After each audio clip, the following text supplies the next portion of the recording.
señoras y señores, hoy estamos en este congreso número 20, hoy estamos celebrando, hace 20 años hemos hecho este congreso para dar educación en la psicología, ya que creemos que es un tema muy importante.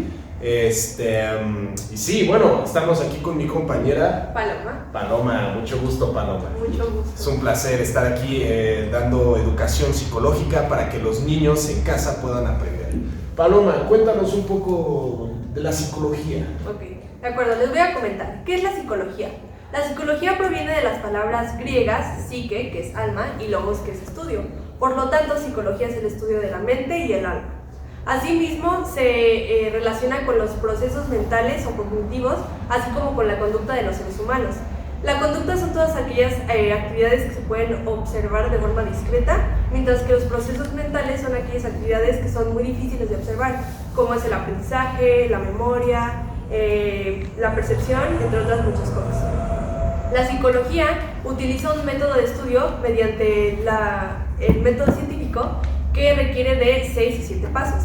El primero es la observación, luego está el planteamiento del problema, de donde surge la pregunta de investigación. Luego está la hipótesis, que es la pregunta que se va a contestar. Luego está la experimentación para aprobar o refutar la hipótesis. Luego está el análisis de resultados y por último, la conclusión. Súper bien.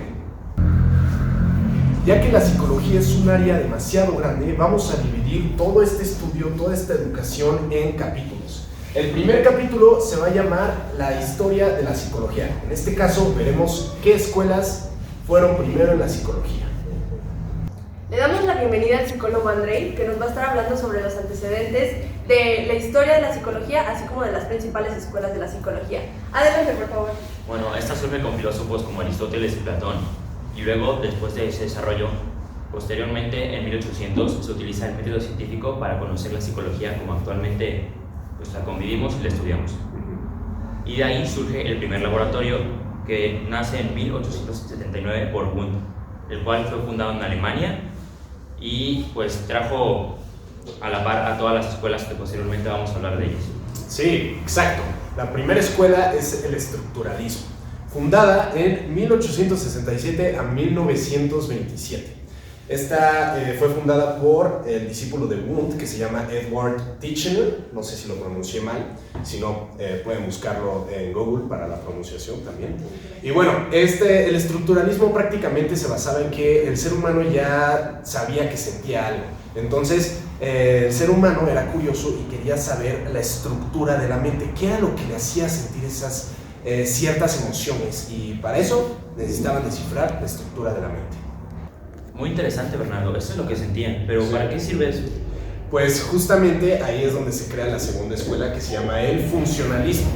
Una vez que ya tenían el estructuralismo, ¿qué era lo que sentía? Surge otra escuela fundada en 1890 por los hermanos James, William James, John James, que prácticamente ellos querían el para qué sirve la estructura de la mente, todo esto. Entonces, justamente de esto se trata la segunda escuela llamada el funcionalismo. Oye, pero ¿qué hay con Freud? Porque hasta donde yo tengo entendido con mis conocimientos, según yo él era como el padre de la psicología, o al menos había fundado una de las principales escuelas, ¿no? Sí, claro que sí, pero no fundó ni la primera ni la segunda. Sigmund Freud, fundó la tercera, llamada el psicoanálisis. La fundó en 1900 y de hecho es una de las escuelas más conocidas, por lo cual se le llama también escuelas de primera fuerza. Hay otras de segunda fuerza que vamos a hablar más adelante. Esta prácticamente analizaba la conciencia, en lugar de analizar ya tanto el comportamiento, ese es el conductualismo, que lo vamos a ver después. En lugar de analizar la estructura de la mente, analizábamos más la conciencia, nos íbamos más profundo. Entonces analizábamos los impulsos en la sexualidad, la interpretación de los sueños, entre otras cosas. Por lo cual es muy importante mencionar que, como en las caricaturas, Freud dividía al ser humano en un super yo, le llama. Ello, el diablito que tienes aquí, yo, mi persona, y el super yo es el ángel que tienes aquí, y que así se tomaban las decisiones. Qué interesante. Oye, ¿y eso del conductismo qué es? Sí, por supuesto, lo que mencioné previamente. Bueno, el conductismo es la cuarta escuela, también llamada de segunda fuerza porque fue muy importante.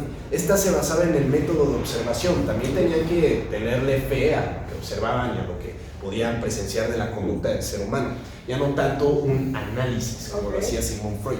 Entonces este se enfocaba en la conducta, fundada en 1913, 13 años después, por John B. Watson. Y prácticamente John B. Watson dividía la conducta con esta fórmula. Era el estímulo incondicional, el estímulo neutro y el estímulo condicional, donde todo esto se recibía como una respuesta de premio, ¿no? En el incondicional era cuando recibía la respuesta deseada, en el neutro cuando no recibía la respuesta deseada, y en el condicional cuando produce la respuesta posteriormente al proceso de la conducta. Bueno, les informamos que nuestro psicólogo Andrés se tuvo que ir, pero no se preocupen porque aquí tenemos al psicólogo Raimundo que nos va a hablar sobre el humanismo. Adelante, por favor. Bueno, muchas gracias. El humanismo fue fundado en 1961 por Abraham Maslow y Carl Rogers. Esta se basa en la premisa de que la gente debe aprender a realizar su potencial. Ok, muy interesante. También es llamada la tercera fuerza. Exactamente. Que también tuvo gran impacto. Sí, exactamente. Pero pues bueno, este fue el capítulo número 1, antecedentes y escuelas. Ahora vamos a ir al capítulo número 2, que es tipos de psicología. Bueno, a continuación les vamos a hablar sobre los diversos tipos de psicología y vamos a empezar con el psicólogo Raimundo sobre la psicología gestal. Por favor, muchas adelante. gracias. La psicología gestal es el fundamento teórico. Esta nace en Alemania en 1912 y este es el estudio de la experiencia total y no se busca dividir percepción ni pensamiento.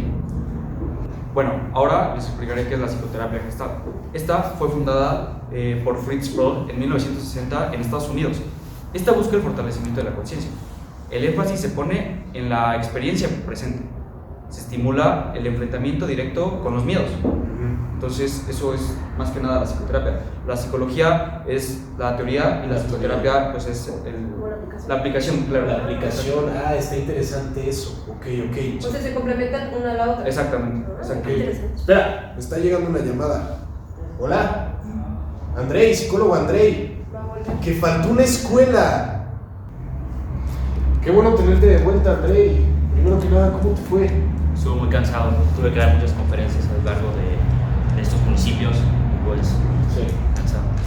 Oye, que faltó otra escuela, ¿cómo es esto? Efectivamente, una de las más importantes, el cognitivismo. Esta se basa principalmente en el estudio de procesos cognitivos como el pensamiento, el lenguaje y sobre todo los sentimientos. Este compara al ser humano con un ordenador. Eso está interesante. ¿Y cómo lo hacen? Pues con procesos o procedimientos en los cuales se busca una simetría o se relaciona. Interesante, muy interesante. Bueno, continuando con el capítulo número 2, tipos de psicología, es muy interesante saber cómo todos estos tipos de psicología se pueden aplicar o cómo se pueden realizar. Para esto trajimos al psicólogo famoso que da conferencias globalmente, llamado Daniel. Daniel, ¿qué nos puedes decir sobre estos tipos de psicología y cómo se pueden aplicar? Pues bien, como dicen, existen muchas áreas de la psicología. Me gustaría empezar con el psicoanálisis. Esta se enfoca en estudiar el comportamiento del humano por medio que puede ser provocado por enfermedades o algún otro fenómeno. Se creó la primera clínica en la Universidad de Pensilvania por Leonard Tishner. Esto con el propósito de estudiar al paciente de una forma más directa, ya que por medio de estudios, estudiando la personalidad, todo su carácter, pueden buscar un tratamiento más adecuado y llegar a la solución, exactamente. Super. Pero este es un tema un poco más complejo para el público general. Ok. Y por ejemplo, en el trabajo o en las empresas que yo he trabajado, ¿se puede aplicar la psicología clínica o qué tipo de psicología se emplea en esos casos? No como tal. Aquí existe otra área de la psicología que se le conoce como laboral. En esta se busca analizar el comportamiento del individuo mientras se desempeña en su trabajo, ya que existen muchos factores que pueden influir en el desempeño, ya que por ejemplo se pueden sentir muy motivados, desmotivados, el entorno, con la gente con la que se relacionan. Sí, que todo eso va afectando al trabajo. Sí, puede tener un gran rendimiento o lo contrario. Por eso siempre los psicólogos se encargan de estudiar mucho esa parte, qué factores pueden alterar al trabajador. Ajá. Y aquí es un factor que mencionan mucho, es la motivación, principalmente Frederick Herzberg. que asegura que mientras el empleado se mantenga más motivado, es más fácil lograr los objetivos de la empresa. Y más Claro, el rendimiento. rendimiento justo. Exactamente. Qué interesante. Oye, Bernardo, ¿y cómo estuvo lo de tu hijo que acaba de nacer? Sí, justo, varios se enteraron de eso. Bueno, sí, acaba de nacer, fíjate que ayer nació y me metí a investigar cómo la psicología se podía aplicar al proceso del crecimiento de mi hijo. Ok. Porque la verdad es que no quiero arruinar Afectarlo, su sí. desarrollo, ¿no? Ok. Y para esto me está ayudando aquí la psicóloga muy famosa también, llamada Silvana, que es una experta en la psicología del desarrollo y la quise invitar para que nos explicara un poco eso, que también es un tipo de psicología. Sí, así es. Y muchas felicidades, Fernando, a su hijo. Así es, la psicología del desarrollo es una psicología que nos ayuda a estudiar todas las etapas de desarrollo del ser humano, desde la niñez hasta la vejez. Y se ha encontrado que en estas, las más importantes son las de la niñez, ya que estas son donde se marcan nuestros valores y nuestros principios, y son elementales para la creación de una sociedad organizada y justa. Oye, y por ejemplo, ¿qué le recomendarías al hijo de Bernardo para cuando entre a la escuela? Pues yo creo que algo muy importante al momento de considerar una escuela como opción es tener en cuenta que tengan psicología educativa. Es decir, que cuenten con orientación educativa o vocacional, lo cual dependiendo de la etapa del niño nos va a ayudar mucho. Por ejemplo, si están en el kinder nos pueden ayudar a conocer por qué sus comportamientos o cómo se relacionan con otros niños. Y ya más adelante, por ejemplo, en la preparatoria, pues pueden orientarlos de manera vocacional para ver cuál es la carrera que quieren elegir.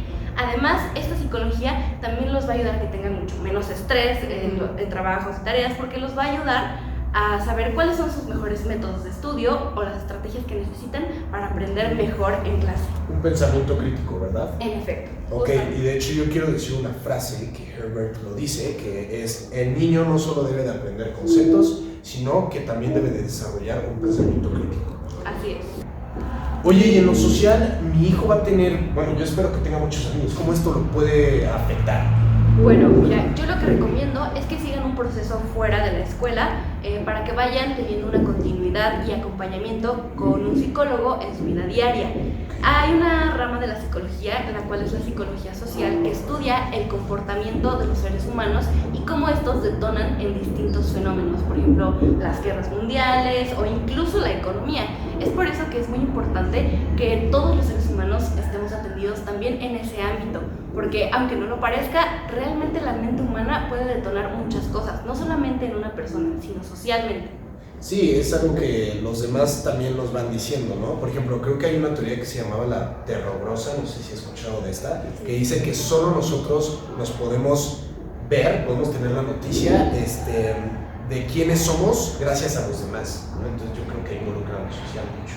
Sí, así es. Es muy importante que todos llevemos, sin importar en qué carrera nos desarrollemos o en qué ámbito trabajemos, que tengamos un seguimiento de la mano de un psicólogo. Oye, para terminar, a mí me interesa muchísimo sobre la psicología, saber cómo alguien puede, o sea, si alguien puede hacerse psicópata o sociópata y como cuáles son las diferencias. ¿Hay alguna psicología específica para eso? Claro que sí, está la psicología forense, que esta nos ayuda principalmente en procesos judiciales, donde hubo asesinatos o cosas de este tipo. Pero sí, lo que tú dices es muy importante, porque un psicópata, por ejemplo, se hace con el ambiente, con un ambiente hostil, cuando está habiendo violencia, a diferencia de un sociópata, que es quien ya nace con la amígdala de la empatía más pequeña. Está bien, yo no sabía la diferencia de esos dos conceptos, muy interesante. Muchas gracias, psicóloga Silvana. Un gusto. Gracias al público también por Muchas acompañarnos. gracias. Eso fue todo. Y para ver los próximos capítulos, el capítulo número 3, métanse a www.psicologialiceo.com.